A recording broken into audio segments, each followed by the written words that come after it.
Hey Bulldogs, let's see what's happening this week on Code Blue Now. First, we take a look at last week's graduation, saying one last goodbye to our seniors. Next, we take a peek at Miss Ordillo's inspiring story. And finally, the 6th grade science fair. Now, please stand for the Pledge of Allegiance.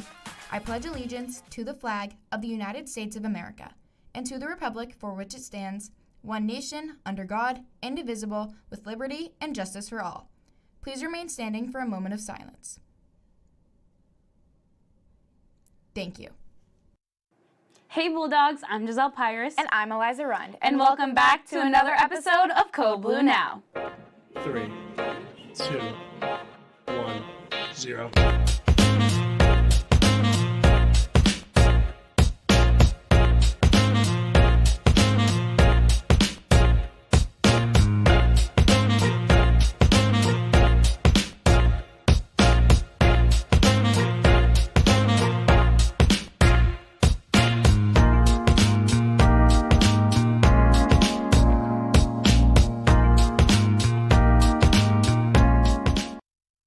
I can't believe it's finally our last week of school. Me neither. I can't wait for summer. Tell me about it. I can't wait to sit in the sun and get some vitamin D. This Friday, I'm definitely stopping by the beach. What? No, I work Friday. Bummer, I'm gonna miss out. Now that we're in our final days, Miss Welch wants to remind everyone who has left a coat or sweatshirt in her classroom to please pick it up by the end of the day on Friday.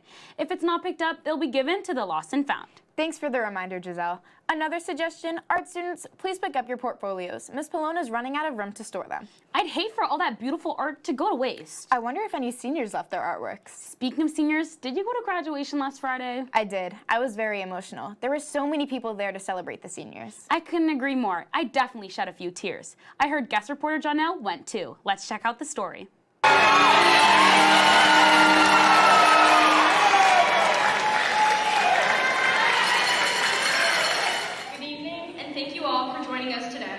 My name is Ione White, and I'm honored to be the valedictorian of the class of 2026. I'm feeling really excited. It's kind of bittersweet because I've known these kids for most of my life, and it's kind of a little scary jumping into something new, but I'm really excited and proud of everyone in this class. I'm going to definitely miss all of my friends and teachers a lot, especially some of the girls on my sports teams, because they've just been an integral part of my role and really helped shape me to who I am today, so I'm gonna really miss them. Hopefully, I just leave the younger girls, especially the girls on my team, with just knowing that it's okay to make mistakes and it's important to really cherish and embrace your relationships and build on them, because those are some of the people that you're gonna have for the rest of your life. Standing here as the valedictorian of the class of 2026 is a great honor. I'd like to dedicate this honor to all the immigrants whose primary language isn't English. I feel very excited. I've been looking forward to this moment since freshman year, so yeah, I'm very excited. Feels pretty great. I mean, I get to write my own speech, give it out to the world, say some few words. I would say definitely stay on top of all your work. Make sure you're also balancing that out with hanging out and socializing, because that's what's most important. Today is about so much more than graduating high school. It's about proving to ourselves that we are capable of overcoming things we once thought would break us. It's definitely bittersweet. I feel very happy to be moving on, but also very sad for the people that I have to say goodbye to. I plan to go to Brandeis University in the fall and get a 4-year degree in biochemistry, and then move on to be a genetic counselor as my future career. As to the class president, you kind of asked to give a speech about the overview of our time here together, but then also I leave with a message about prioritizing yourself and prioritizing happiness in your life. Please join me in turning your tassels from right to left.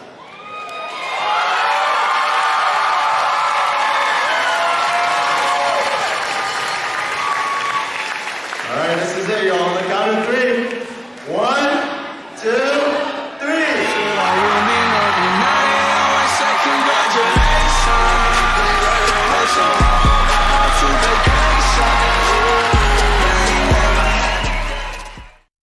Wow, I'm getting sad all over again. I know, I'm gonna miss them so much. I think I might cry again. And as the class of 2026 goes out, the class of 2033 comes in.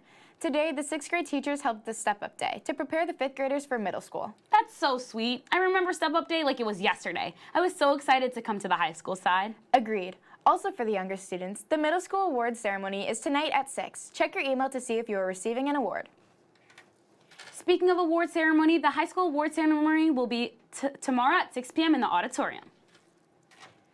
All this talk of younger students is making me think back to the elementary days. Me too. Do you remember our music teacher, Miss Sordillo? I sure do. I heard Naya went to talk to her about her touching journey. Let's take a look. Now I'm going to step over to the side so that you can get a picture of them without me standing in front of them. For years, Miss Rachel Sordillo has shared her love of music with students, inspiring them both inside and outside the classroom. As a dedicated music teacher, she's helped countless young musicians find their voice. What first inspired me to be a music teacher was when I was in high school band. I was not only in the concert band, but I was also in the marching band, and I was the drum major. That means I conducted it. I decided, you know what? I want to teach music. It's my happy place. Especially, I've been through a lot. And to be able to come back here and know that this is my space, and I know what I'm doing, and kids are happy to see me, makes me very happy. Everything flipped when Miss Rachel Sordillo was diagnosed with cancer. Faced with an unexpected journey of treatments and long nights, she turned to the thing she knew best, music, and it guided her through some of the most difficult moments of her life. So I first found out that I had cancer in October of 2012, because actually I've had 3 different kinds of cancer. So in October of 2012, I was diagnosed with papillary thyroid cancer. So I had surgery to remove my entire thyroid. The cancer was in the lymph nodes. In September of 2020, that's when I was diagnosed with breast cancer. And music has helped me because when I've been out for those long times, it's just knowing that I can come back to this it really keeps me going. Music in general is very emotional. Sometimes when you listen to different kinds of music, it makes you feel better or it makes you get through the sad times. But the Holbrook community has been amazing. The parents, from gift cards to and then my school community, I mean, they've been amazing to me. They donated sick days to me. And even when I came back this last time, students and parents had come on the weekend and they had written all over the sidewalk, like, "Welcome back, Mrs. Sordillo," which was really touching. I didn't know that they did that. I lean in more to what I do here in school because I want it to be meaningful to the kids. I still listen to all different kinds of music. Again, like I said, it's very emotional. Sometimes like the song that my chorus is singing, the Rainbow Song, I'm not quite sure how I'm gonna make it through that because it really is kind of about me. And that may be why I picked it, because I saw it and I was like, wow, you know, there's a rainbow over your head. Something good is going to come, hopefully, I just keep trying to remain positive. Although Miss Rachel Sordillo is still receiving chemotherapy to prevent her cancer from spreading, she continues to teach, inspire, and make music. Her story is one of strength, resilience, and the lasting power of doing what you love.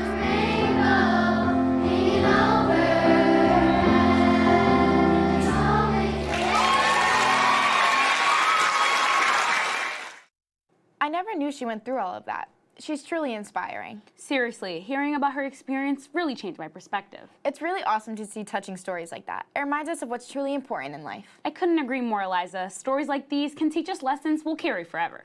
Speaking of things that will impact your future, juniors, there will be a class meeting tomorrow after school in Miss Haskell's room to discuss important senior events, so be sure to attend.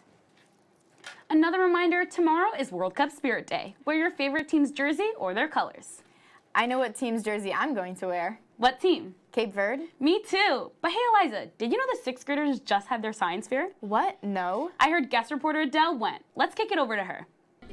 The science fair is a fun and engaging activity that brings most of the middle school students at HMHS together. The science fair allows for students to be creative and work together to design and create their projects. This year, the science fair wasn't as familiar as it was in previous years. Miss Haley took part to keep this tradition alive the best she could after taking over the 6th grade STEAM class abruptly. If this could be a larger thing, I think it would be really cool, even if it was middle school or even high school, because the projects could get more like elaborate as we went on. So I think having a science fair that allows for the different grades and the different classrooms, and we have so many different opportunities up in these science classes in the high school area. It would be really cool to make it like a very large event to see all the different possibilities. I feel like the engineering ones are really cool. There's a box that the timer kind of works with magnetic to remind you if you took your medicine or not based on if you open it. That's crazy and amazing. There's some the ones that you had to change, like the ingredients for the cookies, are always cool. And there's, I'm trying to think of the other ones. You know, like there's slime and there's elephant toothpaste, but there are some really cool ones that you could tell the kids really worked hard in what it is. It's really cool to see how these kids like work together, and there's obviously like the students here, they enjoyed doing it and they enjoyed working together as a team, and I mean it shows in the way that they show up in this project. And it was hard for the students to kind of be engaged when a new teacher comes in, and just kind of, you know, how a sub can be. So I'm really proud of them for getting it done and stepping up and having fun. So basically we did flavor or color, and one day I brought in a Hawaiian flavored monster, and Deirdre thought that it was blue raz, but it was really pineapple. So that's what sparked our entire idea of like, why do people look at a color and think of a certain flavor? And I had to use aluminum foil and tin foil, and I had to use a straw to hold this up, because you can take this lid off.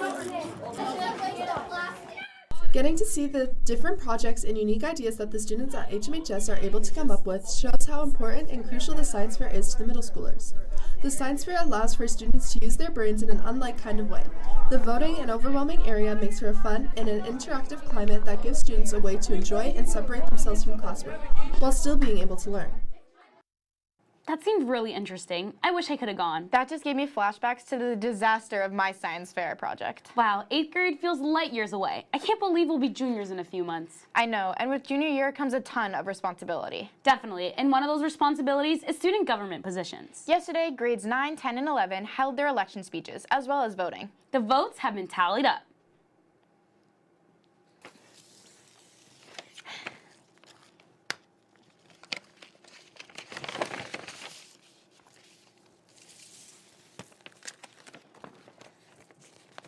And the results are in. For the class of 2029 officers are President Reagan Leahy, Vice President Adele Ramirez, Treasurer Michaela Shepard, and Secretary Sherry Wiza.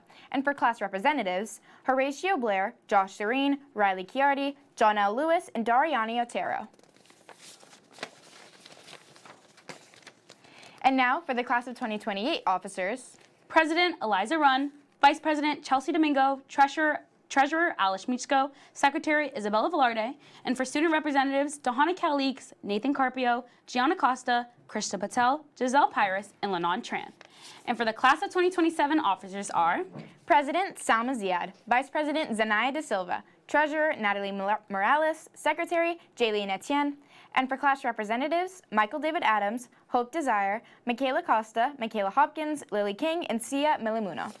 And for school council, Reagan Leahy and Salma Ziad. And for student advisory board, Natalie Morales, Adele Ramirez, Luna Toledo, Amanda Yanes, and Salma Ziad. A huge congratulations to all who were elected. It's a huge deal and responsibility to be selected into these positions. Well, saying all those names made me tired. I agree. I think we should sign off. For Code Blue Now, I'm Giselle Pyrus. And I'm Eliza Rund. And we'll see you next time.